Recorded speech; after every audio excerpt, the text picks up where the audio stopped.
আমরা আজকে যেটা আশা করি যে এই একমাত্র পিয়ার পদ্ধতি নির্বাচনই হতে পারে একটা সরকার, এবং সেই সরকারে বাংলাদেশের সমস্ত ঘুষ কমবে, দুর্নীতি কমবে। কেন কমবে? লাখ চাঁদাবাজি কমবে।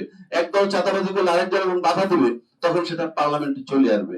পার্লামেন্টে আসলে এমপি সাহেবরা বলবে তোমার পোলাপান চাঁদাবাজি নাইলে আস্থা তুলে দিব, তোমার উপর দিয়ে সমর্থন। আপনি লিখে রাখেন। এই সংসদীয় সংস্কার হইলে পরে আর কিছু লাগবে না। আর সংসদীয় সংস্কার নিশ্চিত করতে হলে পিয়ার পদ্ধতি অন্যতম। কাজে এই ফেসিজম বজায় রেখেও যদি আপনি দেশ ঠিক করতে চান, পিয়ার পদ্ধতি অন্যতম মাধ্যম। কেউ কেউ বলে সংবিধানে নাই। নো, এটা রাজনৈতিক ডিমান্ড, জনগণের ডিমান্ড। আপনি কেন সংবিধানের দোহাই দেন? সংবিধানের দোহাই দিয়ে আপনি স্বৈরাচার হবেন? Get lost. আপনি দেশের জনগণকে ভাববেন। আর প্রত্যেকটা রাজনীতির আয়না শুনে দাঁড়ায় দেখবেন, জনগণকে ভাবেন না নিজের একার কথা ভাবেন।